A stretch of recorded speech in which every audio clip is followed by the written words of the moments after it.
we gonna have a good time and keep you with the know.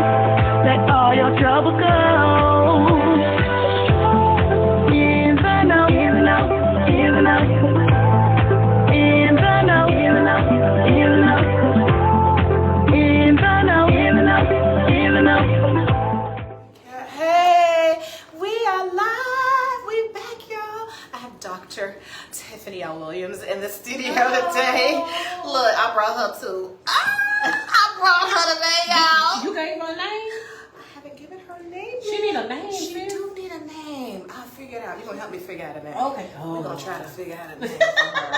Listen, I am so sorry. We had some technical difficulties earlier, but we are here live at the In the Know radio show on the Victory Station. I have Dr. Tiffanie L. Williams. She is giving us some insight on her incredible journey as a mental health counselor and as the founder of Liam Lives Foundation.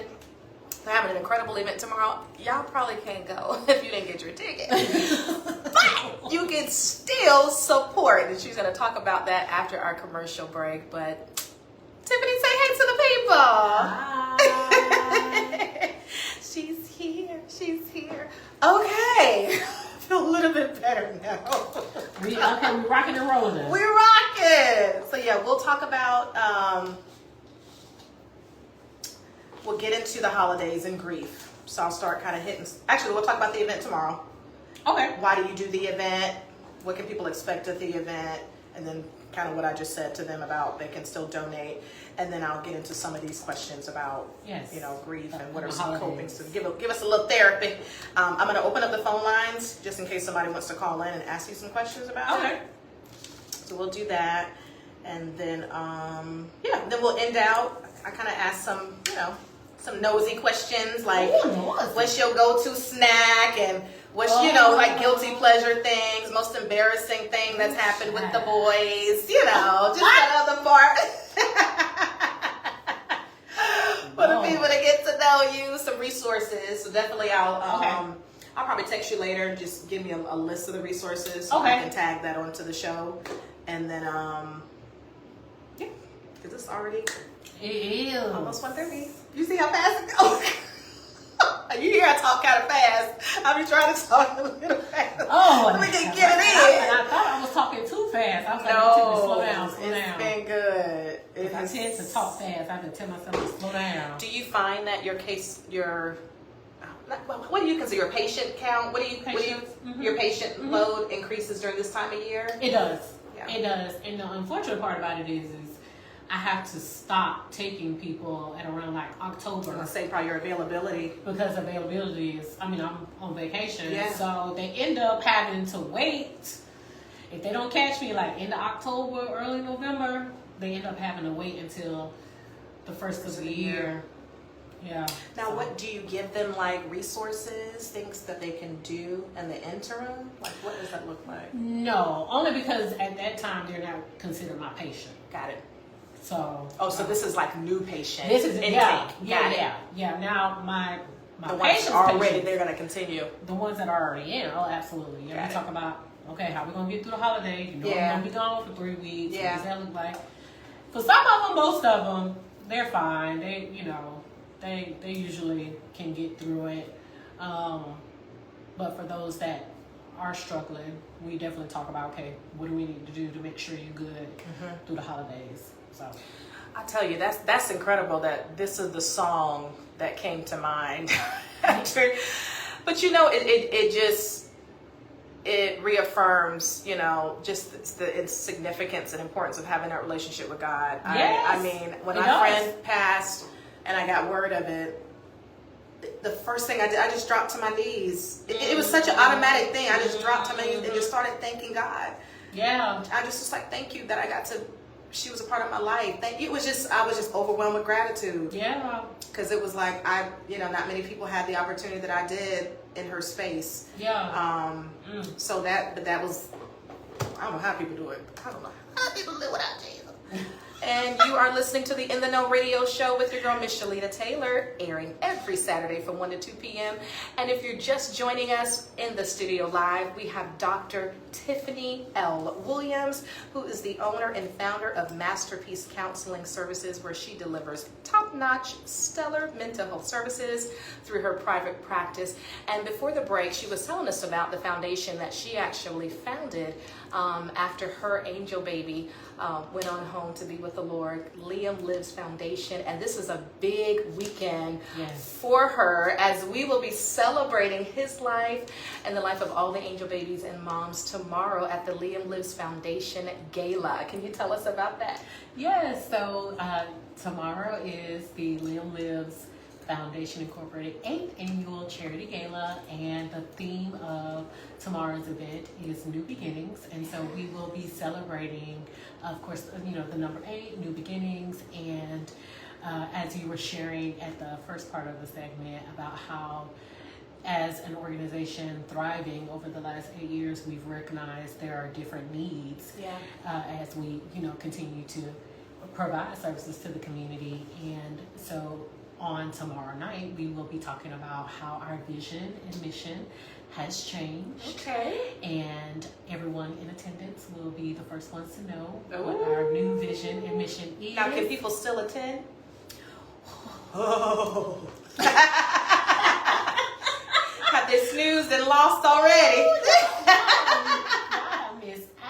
We'll see you at the 9th annual. Yes. We'll see you next year. Okay. Yes, we are at capacity. We are at capacity. Oh, that's awesome. We are at capacity. Yes.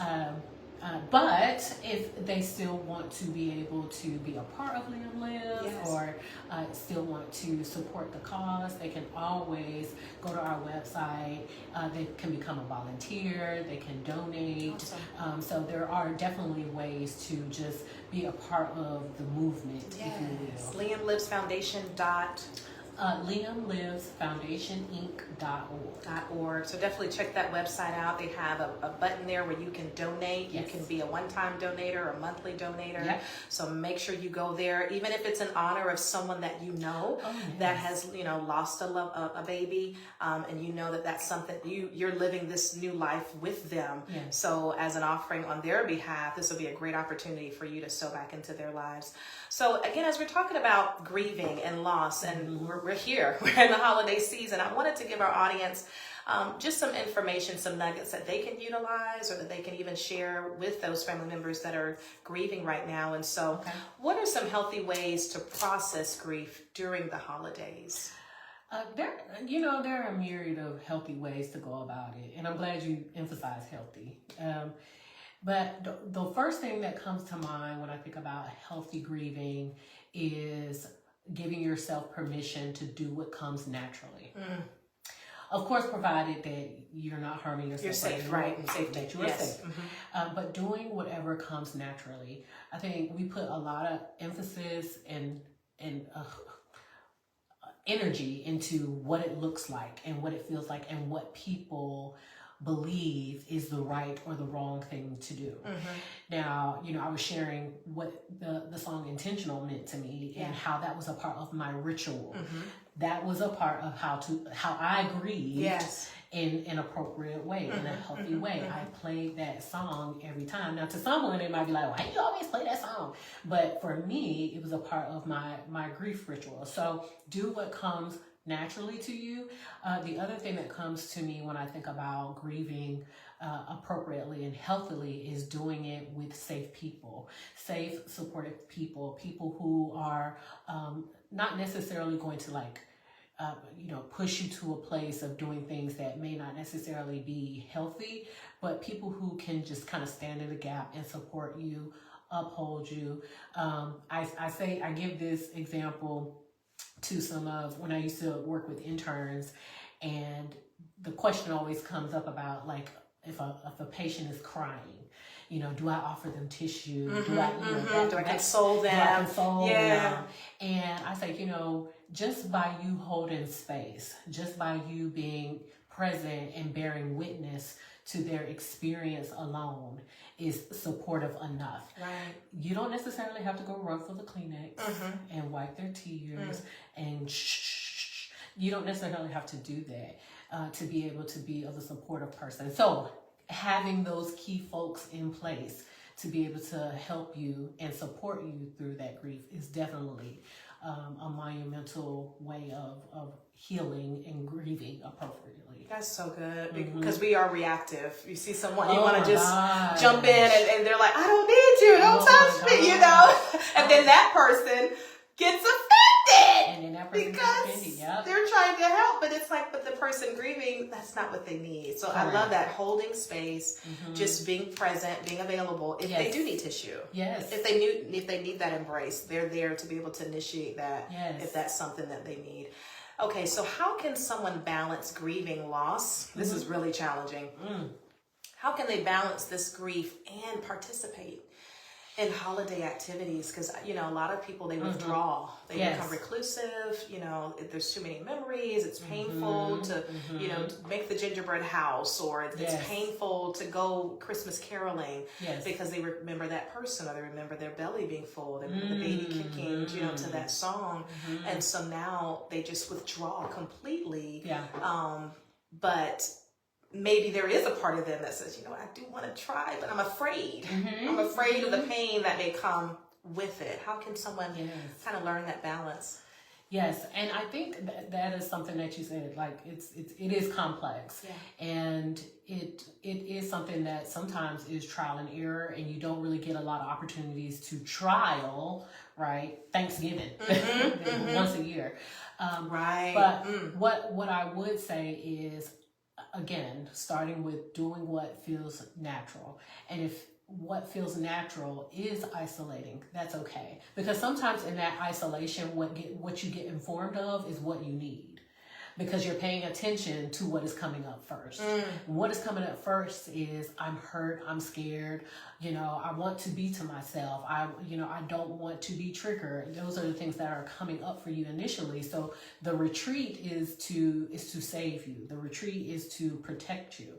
Well, in that retreat, there may be some things that come up for you that actually inspires you to, okay, I got this. Now that I've paid attention to myself, now that I've answered myself, now that I've sat with myself, I have the energy, I have the spark to go and sit at the Thanksgiving table, you know, to engage in Christmas, to, you know, do all the Christmas things, to get the pajamas and all that kind of stuff.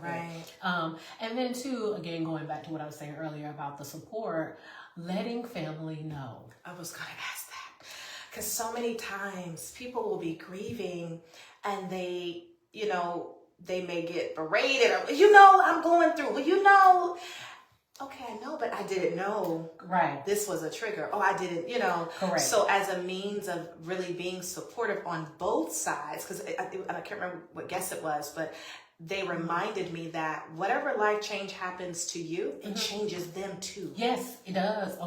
The family's impacted too, because there was some expectation they had. You were this person then, but now that this has happened, you're a completely different person.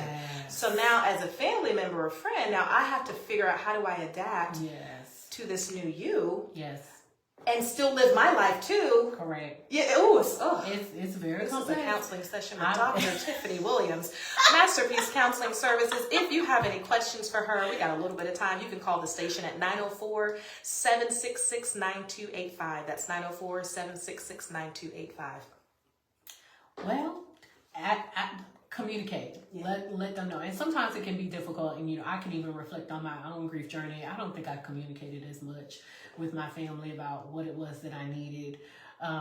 And for them, you know, of course, afterwards, and when it's all said and done and the dust is settled, you know, I've had a few members tell me, you know, you were a little young.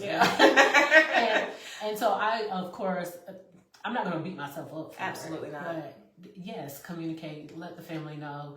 I really don't want to, you know, come to Thanksgiving, because then in letting them know what it is that, you know, you're concerned about, then they can maybe, you know, meet your need Make adjustments. Yes. Okay, so we'll make sure to do this particular thing. We make sure not to say this, or we'll make sure to accommodate you in this area, or we understand if you need to leave early, like, you know, whatever. Right. You can get some accommodations there. And that's so empowering too. Yes. On both sides of the person that is grieving and the person that is supporting. Yes. Because again, we're not mind readers. And I love what you said earlier about the isolation, how that's so important, being fully present, and back to that song Intentional, being intentionally present and getting the answers to those questions. Yes. Why does this make me feel bad?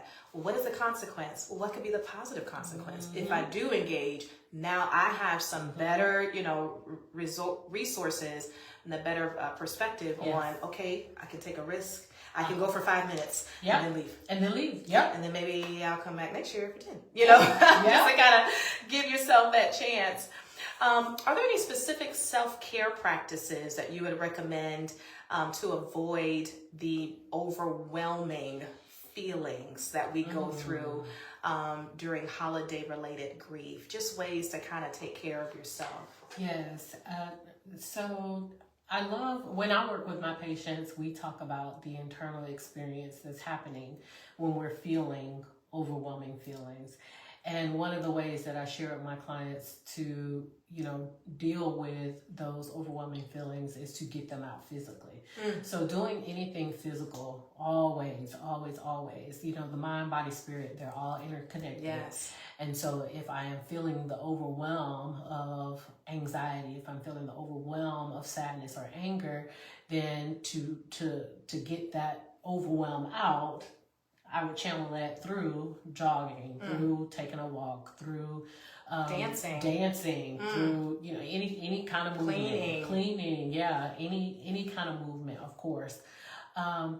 You know, little things like reading is very much something that can help you. It takes your mind off of, you know, the situation at hand, but then it also is a pathway to input some more, you know, new information, something for you to consider or think about, especially if it's something like a self-help book that gives you some things to think about. But exercise, reading, being a part of a support group, no matter what that looks like, no matter what the messaging of the support group is, being a part of the support group, that is always helpful. And there are some other things there, and there are lots of apps out there that can help you with self-care as well. So meditation, deep breathing, exercises, things of that nature can also assist. I love that, and just thinking about that, because you may have some people who are doing those things. They're very active, they're very present, but yet there's still some internal turmoil that they're going through. In a sense, they're disguising what they're going through. And it's not until you get that one friend or that one situation where they're reacting a little bit different or their performance is a little bit different. So what are some signs that grief may be turning into depression? When someone should someone consider seeking professional help, or should they? Okay, so we'll stop right there. So anytime you're experiencing an overwhelm of emotions to the point where it's impacting your daily living, it's impacting your relationships, it's impacting your work, then that's something that you may want to consider addressing from a professional standpoint. That's where I would say, all right, so, you know, talking to your friend is nice and all, reading that self-help book is nice and all, but let's go ahead and get you in to see a therapist or a psychiatrist for medication management, if that is what you choose. But those signs sometimes are quite elusive.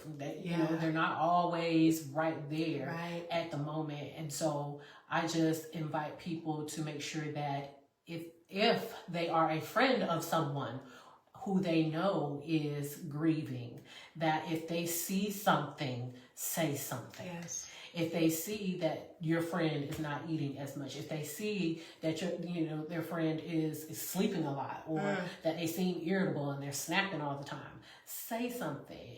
There is nothing, you can't do any harm with saying something to a friend, because again, these things can be very elusive. We're on our day-to-day journey. We're going to work. We're trying to do the best that we can. And sometimes, we're so externally preoccupied. Exactly. Yeah, you're busy. That we don't understand what's going on the inside.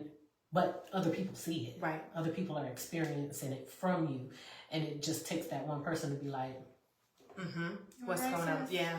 I've been noticing lately. Right. You've been, and that leads to, hopefully getting some And help. with it being this time of year, which is somewhat of it's unfortunate. We were talking off air about how during this time of year, the calls start coming in. The patients start to come. They recognize, I thought it was okay, but I'm really not. I need some help. And so thank God, mental health is so accepted now in all aspects of communities, more in the African-American community, thank God. Yes. But if they find that it's difficult, they say, I do need to talk to somebody, but there's very few people available during this time of year because the cap has already been met. What's their next steps? Yes. Next steps may look like their EAP program. Okay. So most jobs have an employee assistance program that provides short-term counseling benefits. Okay. Depending on your job or whoever you're working or whoever they are contracted with to provide those services, you may get between 5 to 12 sessions. Now that may be somebody that is. They may not necessarily be as aligned with like maybe your preferences, but it's something in the interim for now. Yes, something nonetheless. Going back to support groups, so there are various support groups out there. I can't name any off the top of my head, but there are various. We'll make sure we get a list though. Okay, sure. Yeah. Various support groups out there that are specified for getting individuals through the holidays, whether you have lost a child, whether you're a widow, all kinds of losses. So they have those groups during the holidays as well. You can be a part of that. I say this with a grain of salt, but sometimes Facebook groups are really good with assisting folks in the meantime, in between time. But I say with a grain of salt because sometimes with these groups, they're not necessarily led by licensed professionals. And so you just have to kind of be cautious in how you engage and the information that you take from those groups. But for some people, it helps. It can serve the purpose. Absolutely. Yeah. This has been so good. I know the audience is getting something out of this because again, even if it's not, for the person listening, it's for someone else. Yes. Because we all know someone who's suffering loss, who has suffered loss. And the holidays, it's just that, sometimes great reminder that their presence is not here physically, spiritually, yes. But it helps us to be able to move forward. I don't know how I do my segment. So another song that Dr. Williams gave me, that was one of her favorites, and that was just really impactful, was Hezekiah Walker's Moving Forward. Tell us why that's a song that can get you right. Well, these songs, again, they are tied because I am in my season of grief with my son's heavenly birthday passing on yesterday. And I remember about midway during my grief journey, I was just thinking about the connections and the people in my life. And I just knew that there were some people I just had to let go of. I'm not even gonna hold you. And I also knew that there were people I needed to take with me. And I did a very intentional job of cultivating my tribe. And that is what allowed me to move forward. And in the song it talks about, moving forward and all things are new in Christ. And so I was just like, I'm moving forward. I'm moving forward with this journey, this weight that I have, and in moving forward, I need to be moving forward with the right people. So that's where that song comes from. Well, after this quick commercial break, enjoy Hezekiah Walker's Moving Forward. Oh, these are some good songs. Ooh, yes, yeah. baby. This is for me because I am in this same space right now where I'm like, Lord, these things hurt. But I guess it makes sense because after during the cycles of life, like I said, with the grief, it may not be a physical person, but it could be an opportunity. It could be a past life in terms of lifestyle, yes. And you see that you have to just celebrate what's that, but you have to move forward, or you're gonna continue to be on this endless cycle of why and depression, oppression, all these feelings, and it's like you're just one step away from being free. Get free. Yes. So this is good. Thank you. Man, Thank you. These are good. I love the practical things. So yeah. Oh, yeah. We'll end this because we only got about 10 minutes left. Okay. So crazy. With how people can stay in contact with you. Okay. So your website, your social media handles. Oh Lord. And anything, probably leave a couple of tips and some words of advice, especially this last one. What advice do you have for parents helping children manage grief? Because in the same token, those who, I have a couple of friends who they had children and mom was pregnant and they lost the baby because the child was excited. Yes, like I'm in a little brother, yes, a little sister, and now mommy's like, they're not coming home. Like, how do they navigate during this time of year as well and still maintain the joy of the holidays? Guilt-free, that's the part where it's like, I feel bad about being happy. Yes. But you shouldn't feel bad about it. You should not. You shouldn't feel bad about feeling happy. Feel happy. But you shouldn't feel bad about feeling sad either. Yeah. You can do both. You can do both. You do both. You can do both in the same day. In the same moment. But okay. I mean, literally, that's this pageant journey. That's kind of where it was like, it was so many, and you would, I would feel like, okay, I'm posting about my friend passing, but I need y'all to vote for me for me rejoice. I got a funeral, but by the way, it's like, I know what you mean. That's a good example, actually. That's a really good example. In the same day. Yes. Because everybody's in a different space, so it's like. And nor do we have to bear the obligation of trying to say, oh, well, I need to make sure they can see this part of me because I don't want this person. That's correct. It's truly, like you said, you can feel. I have the right to say, I'm sad right now. But an hour from now, I'm about to turn up. And that's okay. I don't know. I'm just saying, y'all know I'm silly. Hey, Andrea.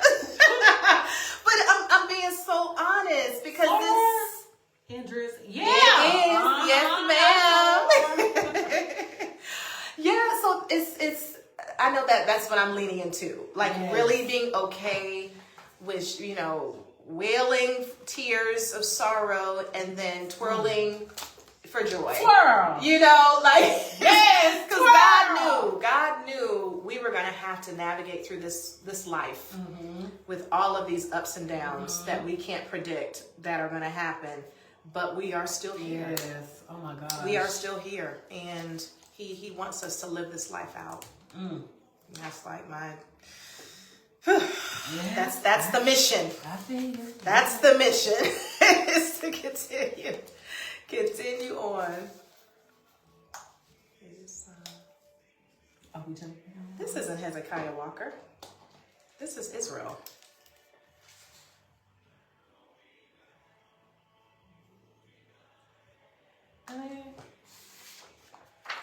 That's not him or Hezekiah Walker and his. Is Hezekiah Walker got a song moving forward? It's yeah. Israel. How does it go? This is it? Yeah. Oh, he does this one too? Yeah. You well, maybe. Oh, yes. Yeah. Oh, okay. Yeah. And maybe it's with like. Maybe it's a collaboration or something. Yeah. Okay. I know every time I see it. Okay, but this is the one. Yeah. This is your song. Okay, go. I just want to make sure. Yeah. Yeah. Okay. Yeah. So I know it by Israel. Israel Houghton. Israel Houghton.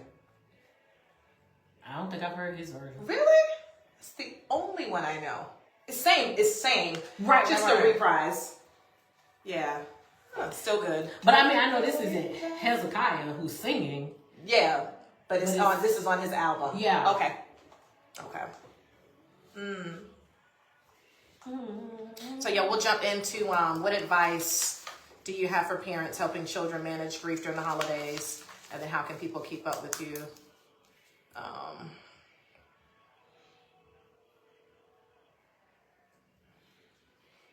Yeah. And yeah, just whenever you get a chance, just text me the resources of support groups. Okay. Anything that this group would benefit from. Okay.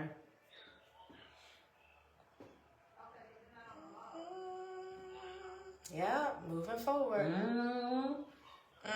Yeah, girl.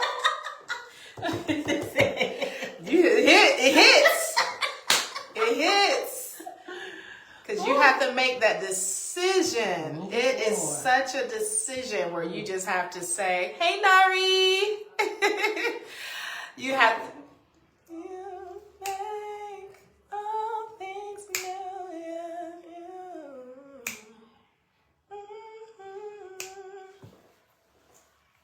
I brought her, Nari. Oh, she's here. She's here in the studio, girl.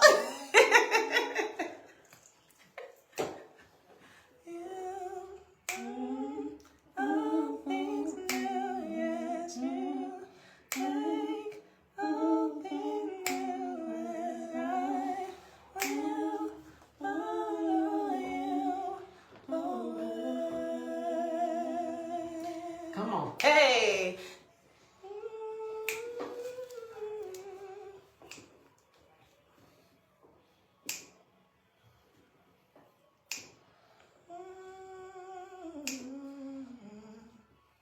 Yeah.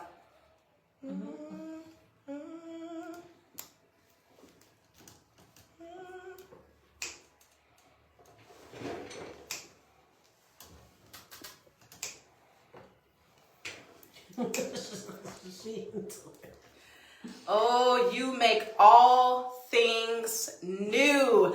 And we are moving forward. What an incredible song. What a great song. And as we almost conclude, I tell you, that hour flies by. I told you it was going to go by quickly, but I can't end the show without us taking care of our little ones. Yes. Because, you know, a lot of times children are, you know, whether it's son or daughter, niece and nephew, they grieve too. Oh, absolutely. Whenever we're going through a particular loss, their little hearts have expectations. So what advice do you have for parents helping children manage grief during the holidays? Okay. So it's based on their development, their stage of development, of course. So if you have small children, and I would say 6 and under, it's going to look different from, you know, your teenage a child. Right. So of course everything is relative to their developmental stage and their age. But for the most part, if we're talking about younger children, and I would say any child under 15, I invite those parents to engage those children in a way that meets them where they are. So for younger kids, it looks like play. Right. Allowing that child to play out things, allowing that child to tap into their creativity as it relates to grieving. And also just being very open and transparent. I used to work with kids a long time ago. And I would hear so much of parents saying, well, they don't really understand that. Or they don't get that, or, you know, they don't feel that, they don't know that. And I'm just like, quite the contrary. Quite the contrary. Oof. And what they don't know, they make up. They'll create that narrative. They will create that narrative. And so as the parent, you have to structure that narrative for them. And structure it in a way that, of course, is truthful. And it speaks to your truth in the grief journey, but then also gives them the space to navigate it from a creative place, because they're not concrete thinkers. Right. Well, I'm sorry, they are concrete thinkers, but they're not rational thinkers. That, you know, they don't know things like we know things. And so they're going to have to express that in a way that's more relatable to them, and that is through play. That looks like art, crafts. that looks like sports, getting into those things, getting them out, running around, climbing on stuff, your doll houses and your puppets. Oh, I used to do puppets a lot. Puppets are a way to kind of disconnect that individual from what they're thinking and feeling, so they get to express those things without taking on maybe the character. Exactly. So I can express myself through the puppet without you looking at me like it's me. Like it's you. Exactly. Separation. So, that's good. Absolutely. So puppetry, those kinds of things, I would definitely, if a child is good with their hands, take them to Home Depot, have them to build something, and they can utilize whatever it is that they're creating or engaging in as an honor or a tribute to that person who is gone. So really being attentive to their needs. Yes. First of all, recognizing that they grieve too. Absolutely. Whenever you're having that loss as well, they're grieving, and creating that space, kind of letting them lead. Yes. And show you, and just maximizing and that opportunity. Absolutely. Trying to make it fun. And try to make it fun. Maximize the opportunity. Try to refrain from correcting. No, it's supposed to look like this or go like this. Let it go. Let it go. If the child say that the person who's passed, they're purple and they got on red heels, then that's what it is. Dr. Williams, thank you so much for being with us. How can people stay in contact with you? They can go to my website, www.TiffanyEpiphany.com, TIFFANIE, epiphany.com, and there you will find all of my information with regards to my practice, Masterpiece Counseling Services, and also Liam Lives Foundation. And you can follow me, Dr. Tiffany Williams, on Facebook, and I am on Instagram, Tiffany_Epiphany183. I love it. Well, thank you for being here on the show, and thank you all so much for listening to the In the Know radio show that airs live every Saturday from 1 to 2 p.m. You can keep up with me on my website at tailormadevoices.com or on Facebook or Instagram at Michellita, MICHELLITA_ Taylor, for all things me and for all things Miss Florida USA. You can find that as well on Instagram. I hope you have an incredible day, and make sure you log in on next week. Have a good one. Yay! Hey, Andrew. Hey, Tam. Thank you all so much for, I'm sorry we were late. Listen, the technical issues were real this morning, but they didn't win. They did not win. Y'all have a beautiful Saturday. We'll see y'all next week. In the know, in the know, in the know, in the know, in the know, in the know. This is the place to be. Turn your radio station to victory. But the Spirit of the Lord is liberty. Tune in to the station that will set you free. We going up right now. Please tune in, don't touch that dial. We so blessed that you wanna know how. Not talking, we just living out loud.